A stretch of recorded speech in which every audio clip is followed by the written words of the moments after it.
Hello everyone, welcome back. So last time we have added some models for our security, and this time we'll continue to do the configurations for our security. Okay, so let's go ahead and do that. So first of all, let's right click on the bookstore and create a new folder. We're gonna call it config. Okay, and within this config folder, we'll add some Java classes. The first one would be security config. Okay, we're gonna have some annotations at class level. The first one is a configuration annotation. Basically means this is a configuration bin that's for Spring to recognize. And then we need to add this enable web security annotation. So basically this annotation enables Spring Security.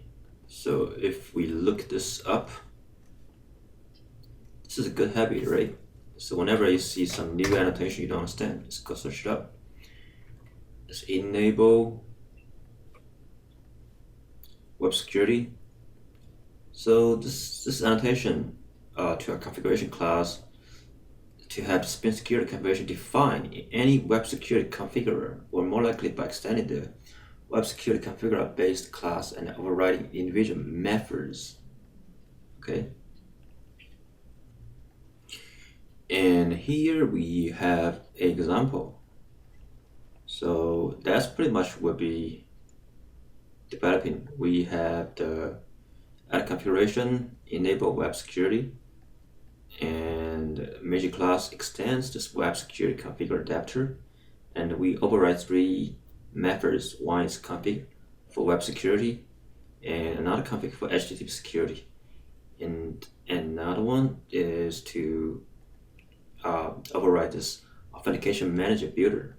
Okay, and if you take a closer look, as you can see, this one is pretty much dealing with different paths, so we're gonna map with different paths, and this one is gonna check some configurations like has role, form login, or perform, permit all, something like that. And this one is dealing with authentication manager. Now it's using a in-memory authentication with the username and password. Okay, so we're not gonna do exactly as what it is, but the basic structure is similar. So let's come back, and we're gonna extend the web security configure adapter. Import packages. First, we're gonna auto wire something called environment.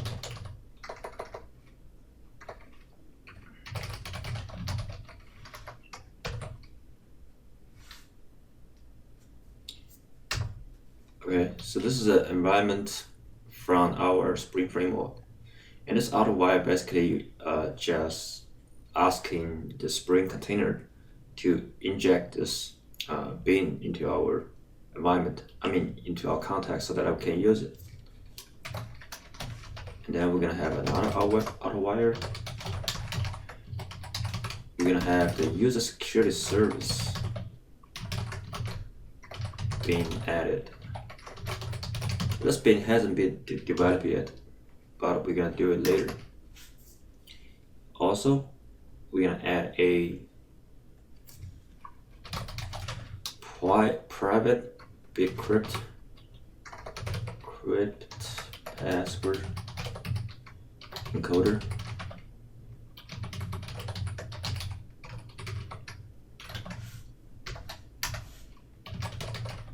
And this will return security utility dot password encoder.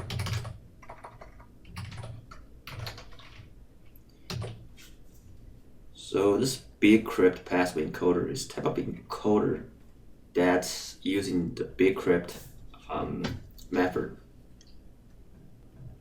This is used to encrypt the password, the raw password, into a special string, so that when you persist the password in the database, you don't want just directly save the raw password, because that's a big security concern.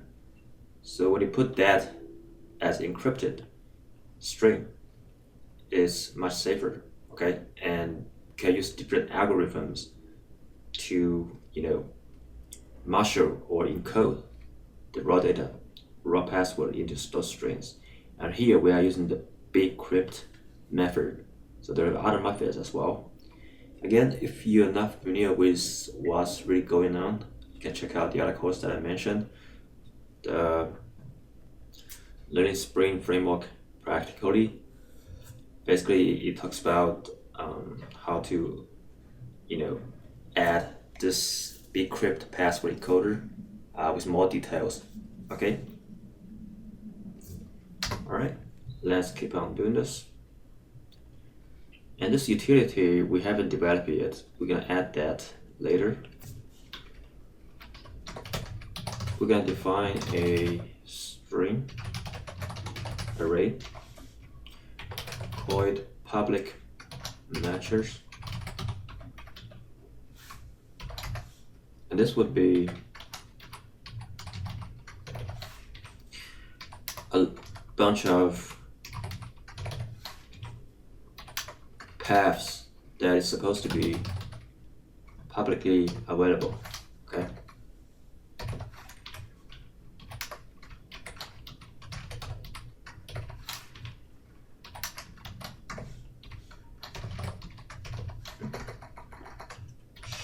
Be user, yeah. So we are defining public matchers, and we define a list of paths. So as you can see, those paths are just some, static content and public available content. So we don't want to put the security constraint on that. We want to make it, even a user not log in but can still access those resources. Okay, and this is just a string array. We're gonna need to utilize this, array to define that. And let's see how we actually do that. We're gonna override the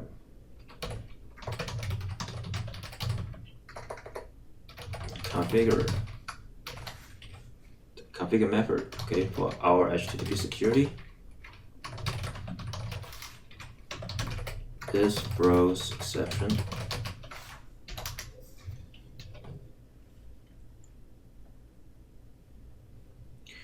We're going to define it as http dot csrf disable dot course disable dot http basic dot end dot authorize request dot end matcher public match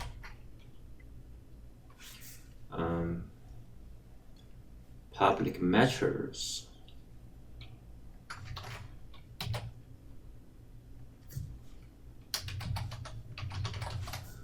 And we have our public matchers dot permit all dot any request authenticated disable. This should be a method. Okay, so we're defining a HTTP security thing. Basically, we are disabling the course, the CSRF, from Spring Security. So this is just for development purpose. If you put it into production, you gotta be very careful on this course as CSRF thing. If you're not familiar with that, so again, go ahead, search it up. CSRF basically represents like a type of attack or security concern. Like cross-site request forgery. It's a type of malicious exploit of a website where unauthorized commands are transmitted from a user that the website trusts. Okay, so it's just a security vulnerability thing. And we disable that is because we're dealing with REST services and requests, which is from a different address or domain, and we know that domain is safe because it's our services or our requests, and we don't want to get that rejected. Okay, that's why we are using this disable. And after that, we use the HTTP basic as security mechanism, and for whatever public measures, we'll just permit them. That's why it says permit all. And other than that, we will need to authenticate that so that those resources will be protected. Okay. Auto wire, another one. Public void config global authentication manager builder. Okay.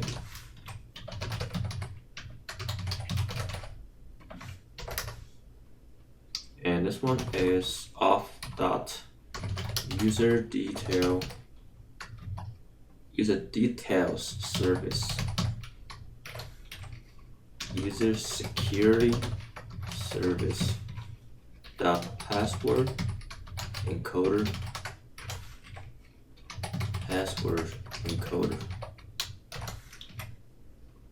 Okay,